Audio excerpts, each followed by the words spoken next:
মুক্তিযুদ্ধের সময় পঞ্চগড় ছিল 6 ক সেক্টরের অধীনে। মুক্তিযুদ্ধের পুরো 9 মাসে মৌলানা ইদ্রিস আলী, আব্দুস সোবহান, ডাক্তার আবু আরেফ, ইসমাইল সেকেন্দার আলী সহ অনেক মুক্তিযুদ্ধ সংগঠক, সমর্থক ও সাধারণ মানুষ শহীদ হন। সে সময় পাক হানাদার বাহিনী পঞ্চগড় দখল করে বেশ কয়েকটি স্থানে তাদের ঘাঁটি স্থাপন করে। স্বাধীনতাকামী যোদ্ধারা পঞ্চগড় থেকে পিছু হটে ভজনপুরে চাওয়াই ব্রিজ ডিনামাইট দিয়ে গুড়িয়ে দিয়ে তেঁতুলিয়া অবস্থান নেয়। যুদ্ধকালীন পুরো 9 মাস পাক বাহিনী স্বাধীনতাকামীদের এই অবস্থান থেকে সরাতে পারেনি। ফলে গোটা তেঁতুলিয়া ছিল স্বাধীন ও মুক্তাঞ্চল। পঞ্চগড় শহর মুক্ত হয়েছিল পাক হানাদার বাহিনী কে আমরা মুক্তিযোদ্ধারা সম্মুখ যুদ্ধ করে তাদেরকে পরাজিত করে। 29 নভেম্বর 1971 সাল পঞ্চগড়ের জন্য একটি স্মরণীয় দিন। 16 ডিসেম্বরের 16-17 দিন আগে পঞ্চগড় মুক্ত হয়েছে। গেল 3 বছর ধরে পঞ্চগড় জেলা মুক্তিযোদ্ধা সংসদ ব্যক্তিগত উদ্যোগে পালন করে আসছে এই দিবসটি।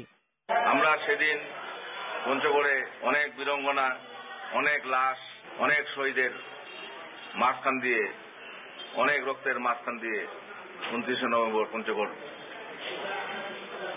স্বাধীন করি এবং মুক্ত করি। মুক্তিযুদ্ধের ইতিহাস ও স্বাধীনতার পটভূমি বর্তমান প্রজন্মের কাছে তুলে ধরে একটি আদর্শ জাতি হিসেবে গড়ার প্রত্যয়ে সবার কাজ করা উচিত, এমনটাই মনে করছেন পঞ্চগড়ের স্বাধীনতার পক্ষের মানুষজন।